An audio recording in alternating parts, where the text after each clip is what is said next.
दोस्तों, अपने लेक्चर चल रहे हैं वुमेन इन क्रिमिनल लॉ के ऊपर।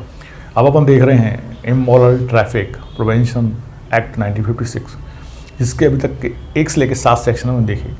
उनमें एक शॉर्ट देखें हम तो सेक्शन 3 और 7 के अंतर्गत अपराध के बारे में बताया है, कितना कितना मैक्सिमम अपराध का दंड मिल सकता है।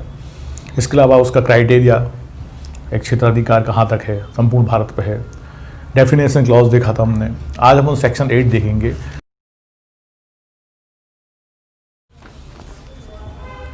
सेक्शन जो कोई किसी सार्वजनिक स्थान पर या किसी सार्वजनिक स्थान से दिखाई देते हुए और ऐसी रीति से जिससे दिखाई दे या सुनाई दे, चाहे किसी भवन या घर के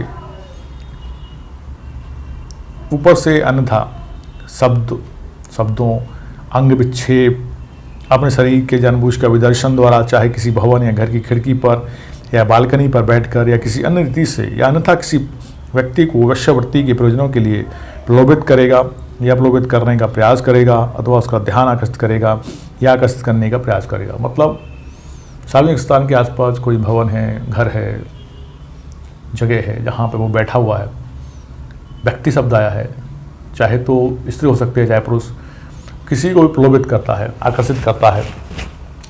आकर्षित करना है काय के लिए? वेश्यावृत्ति के लिए। मतलब व्यक्ति कर रहा है व्यक्ति के लिए। दूसरा नंबर का बी है, वेश्यावृत्ति प्रयोजनों के लिए किसी व्यक्ति से याचना करेगा। याचना से मतलब यहाँ क्या है? मोलेस्ट्स, MOLESTS, मोलेस्ट्स के लिए किसी व्यक्ति से याचना करेगा या छेड़छाड़ करेगा, अथवा घूमता फिरता रहेगा, ऐसी रीति से कार्य करेगा जिससे आसपास रहने वाले ऐसे सार्वजनिक स्थान से होकर जाने वाले व्यक्तियों को बाधा, क्षोभ हो, अथवा सार्वजनिक शिष्टता का अतिवर्तन हो। मतलब सार्वजनिक शिष्टता मतलब एक माहौल को प्रदूषित कर देगा वो, ऐसी गंदगी के माध्यम से, घूमते फिरते रहने के माध्यम से, किसी को छेड़ने के माध्यम से, कुछ गाने के माध्यम से, कुछ कहने के माध्यम से, उसकी ऐसी एक्टिविटी जैसा विक्षेप होगा जो उस वातावरण को कैसा कर देगा? प्रदूषित कर देगा। प्रदूषित कर देगा मतलब पर्यावरण प्रदूषण की बात नहीं चले, शिष्टता को अशिष्टता में बदल देगा, मतलब माहौल को खराब कर देगा। ठीक है, तो वह प्रथम तो सिद्धि पर कारावास से, जिसकी अवधि 6 मास तक की हो सकेगी, 6 मंथ, या जुर्माने से जो 500 रुपये तक का हो सकेगा, 6 महीने तक, या 500 रुपये तक का जुर्माना, अथवा दोनों से दंडित किया जाएगा। वहीं द्वितीय और पश्चातवर्ती 2 सिद्धि की दशा में कारावास जिसकी अवधि 1 वर्ष तक की हो सकेगी, तथा जुर्माने से जो 500 रुपये तक का हो सकेगा, ये उसमें हो सकता है। वहीं उन्होंने प्रोविजो भी लिखा है, जहाँ इस उपधारा के अधीन कोई अपराध किसी पुरुष द्वारा किया जाता है, वहाँ वह कारावास से जो 7 दिन से अन्यून की अवधि के लिए, किंतु जो 3 मास तक होगा, 7 दिन तो कम से कम, और 3 मास तक का हो कारावास हो सकता है, दंडित किया जाएगा। तो सेक्शन 8 क्या कह रहा है? प्रयोजनों के लिए विलुप्त करना या याचना करना। ऐसे याचना करेगा, ऐसे आकर्षित करेगा और उसमें डालने की कोशिश करेगा वेश्यावृत्ति में, तो उसके लिए 6 मास तक का कारावास, 500 रुपये तक का जुर्माना, या दोनों। द्वितीय और पश्चातवर्ती 2 सिद्धि में कितना हो जाएगा? 1 वर्ष तक का कारावास, जुर्माना 500 रुपये तक का, और दोनों हो सकते हैं। वहीं परंतु प्रोविजो भी लिखा उन्होंने कि यदि व्यक्ति है, कोई मनुष्य पुरुष है, तो 7 दिन से अन्यून और 6 मास तक का, 3 मास तक का कारावास हो सकता है। वहीं सेक्शन 9 है, अभिरक्षा के व्यक्ति को विलुप्त करना। Seduction of a person in a custody. Custody से मतलब यहाँ अभिरक्षा में है, उसकी देखरेख में है, और ऐसे व्यक्ति को जो क्या कर रहा है? अभिरक्षा में है, व्यक्ति को विलुप्त करता है। काय के लिए? इस वेश्यावृत्ति के लिए। तो 2 सिद्धि पर दोनों में से किसी भांति के कारावास से, जिसकी अवधि 7 वर्ष से अन्यून की, मतलब 7 वर्ष से कम की नहीं होगी, किंतु जो आजीवन कारावास तक की हो सकती है, दंडित किया जाएगा। ऐसी अवधि के 10 वर्ष तक की भी हो सकती है, और जुर्माने से का भी दायी होगा। परंतु न्यायालय पर्याप्त तो विशेष कारणों से जो निर्णय में उल्लिखित किए जाएंगे 7 वर्ष से अन्यून की अवधि के लिए, मतलब वो कह रहे हैं, प्रोवाइडेड दैट द कोर्ट में for adequate and special reason to be mentioned in the judgment, impose a sentence of imprisonment for a term of less than 7 years। 7 वर्ष से कम का कारावास भी न्यायालय दे सकता है। पहले 7 वर्ष से अन्यून आजीवन कारावास तक, और 10 वर्ष तक का कारावास, और विशेष कारण लिखने के बाद यदि उसको लगता है न्यायालय को, तो 7 वर्ष से कम का कारावास भी वो दे सकता है। यदि कोई व्यक्ति किसी व्यक्ति को जो उसको कस्टडी में है, अभिरक्षा में है, जो सुरक्षा में है, उसके साथ वो ऐसा करता है या उसको वेश्यावृत्ति में झोंकता है, तो उसके लिए इतना दंड दिया जाएगा। वहीं सेक्शन 10 जो है उसको रिपेल कर दिया गया है, मतलब निरस्त कर दिया गया है। उसमें क्या था, सदाचरण की परिवीक्षा पर या सम्यक भर्त्सना देकर निर्मुक्त करना, वो हटा दिया गया है। सेक्शन 1986 अधिनियम 1986 के अंतर्गत। अब वहीं सेक्शन 10A है जो सुधार संस्था में निरोध की बात करता है। Detention in a corrective institution, सुधार संस्था जहाँ पर सुधार कराया जाता है या सुधार होता है, जहाँ क्लॉज 1 जहाँ का कोई अपराधी नारी धारा 7 या धारा 8 के अधीन किसी अपराध के लिए सिद्धोष ठहराई जाती है। 7 सार्वजनिक स्थान, 8 उस वेश्यावृत्ति के प्रयोजन के लिए वो विलुप्त कर रहा है या याचना कर रहा है, वो है तो सिद्धोष ठहराई जाती है।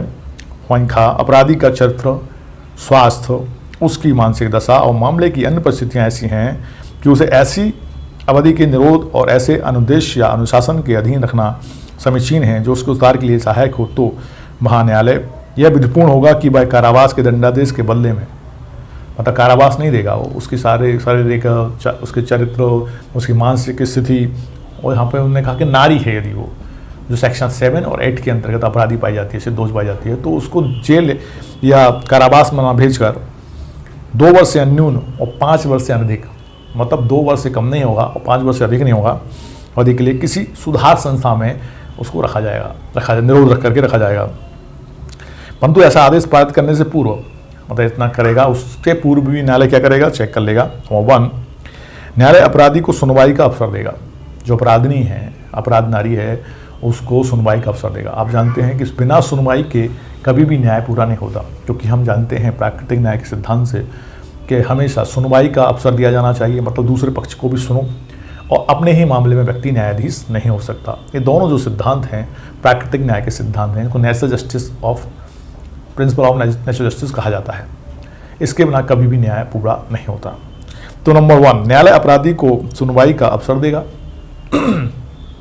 ठीक है, और ऐसे किसी आवेदन पर विचार करेगा जो अपराधी इस संस्था में उपचार के लिए मामले की उपयुक्तता के बारे में न्यायालय को करे, तथा अपराधी परिवीक्षा अधिनियम 1958 के अधीन नियुक्त परिवीक्षा अधिकारी की रिपोर्ट पर विचार करेगा। तो न्यायालय देख लेगा कि परिवीक्षा अधिकारी की रिपोर्ट क्या है, उसका आवेदन देख लेगा। और दूसरा, न्यायालय अभिलिखित करेगा कि उसका समाधान हो गया है कि अपराधी का चरित्र, स्वास्थ्य, उसकी मानसिक दशा और मामले की अन्य परिस्थितियां ऐसी हैं कि जिनसे अपराधी को यथापूर्वक अनुदेश और अनुशासन से फायदा होने की संभावना है। मतलब न्यायालय जब देख लेगा कि उसका मानसिक स्थिति, चरित्र, स्वास्थ्य कैसा है, उसको कारागार में न भेज के 2 वर्ष से अन्य और 5 वर्ष से अन्य के लिए सुधार संस्था भेज देगा, वहाँ भी उस पर पहले रिपोर्ट मांगेगा, परीक्षा अधिकारी इसकी रिपोर्ट देगा, तो फिर न्यायालय उसको कहेगा कि ये उसमें सुधार होने की संभावना है, इसलिए वहाँ पर उसको रखा जाए।